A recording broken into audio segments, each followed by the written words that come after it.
আমি doctor Tanjina Ivin Chowdhury Ivy, Bangladesh medical বিশ্ববিদ্যালয়ে প্রাক্তন পিজি হসপিটালে অ্যাসিস্ট্যান্ট প্রফেসর হিসেবে অবস অ্যান্ড গাইনি বিভাগে কর্মরত আছি। আমাদের গর্ভবতী মারা যারা আছেন, অর্থাৎ একটা মেয়ে, বিবাহিত মেয়ে যখন তার মাসিক মিস করে, তিনি তখন ধরে নিতে পারেন যে হয়তোবা তিনি গর্ভবতী। প্রথমে তাকে এটা শিওর হতে হবে। শিওর হওয়ার জন্য গর্ভবতী স্বাস্থ্যসেবা বলতে আমরা তিনটি ভাগে বুঝি। একটা হচ্ছে তার রেগুলার যে অ্যান্টিনেটাল চেক আপ, মানে ডাক্তারের মাধ্যমে যেটা হবে। সেকেন্ড ওয়ান হচ্ছে পারিবারিক স্বাস্থ্যসেবা, মানে অর্থাৎ তার খাওয়া দাওয়া, তার প্রতি যে টেক কেয়ার, এটা। এখন প্রথমে একজন মহিলা গর্ভবতী হওয়ার পরে তিনি ডাক্তারের কাছে কখন আসবেন? তিনি আসবেন যখন তার মাসিকটা তিনি মিস করবেন।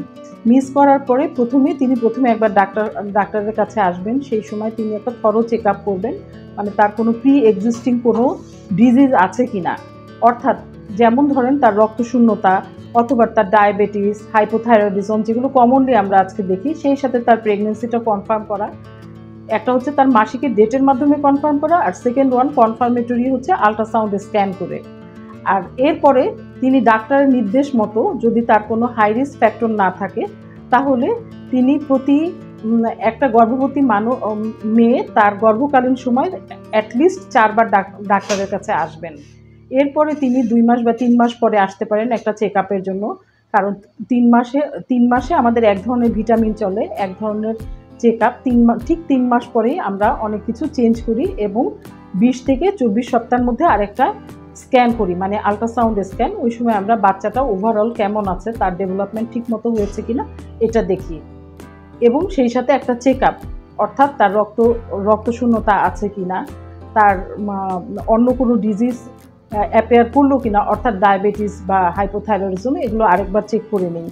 এরপর আরেকটা করি আমরা থার্ড ট্রাইমেস্টার, অর্থাৎ 30 থেকে 34 সপ্তাহের মধ্যে। এই সময় আমরা ওভারঅল তার সমস্ত সবকিছু চেক আপের সাথে সাথে তার ডেলিভারি প্ল্যানটা করে দেই, মানে তার ডেলিভারিটা কিভাবে হবে এবং উনি কোথায় করতে চাচ্ছেন, এবং ওভারঅল ডেলিভারির খরচ কেমন হবে সেই প্রসঙ্গে একটা ধারণা দিয়ে দেই, এবং তার পরিবারকে এই প্রসঙ্গে অ্যাওয়ার করে দেই যে ডেলিভারির একটা সহযোগিতার ব্যাপার, পারিবারিক সহযোগিতার ব্যাপার। এরপরে তিনি আসবেন 36 উইক্সের পরে। ওই সময় মোটামুটি একটা ওভারঅল একটা ধারণা দিয়ে দেওয়া হয় তার ডেলিভারিটা কখন হতে পারে, তার সব কিছু নর্মাল আছে কিনা, এবং তিনি ডেলিভারিটা কোথায় করতে পারেন এই প্রসঙ্গে একটা এবং বিপজ্জনক সাইনগুলো কি, অর্থাৎ তিনি খেয়াল রাখবেন তার বাচ্চার নড়াচড়া ঠিক আছে কিনা, কোনো রক্তপানি দেখলে তিনি সাথে সাথে যেখানে তিনি ডেলিভারি করবেন যোগাযোগ করবেন। এই বিষয়গুলো তাকে ধারণা দিয়ে দেওয়া হয়। যে কোনো ধরনের সমস্যা এবং পরামর্শের জন্য কিওর পয়েন্ট ডায়াগনস্টিক সেন্টারে আপনারা যোগাযোগ করুন। Thank you.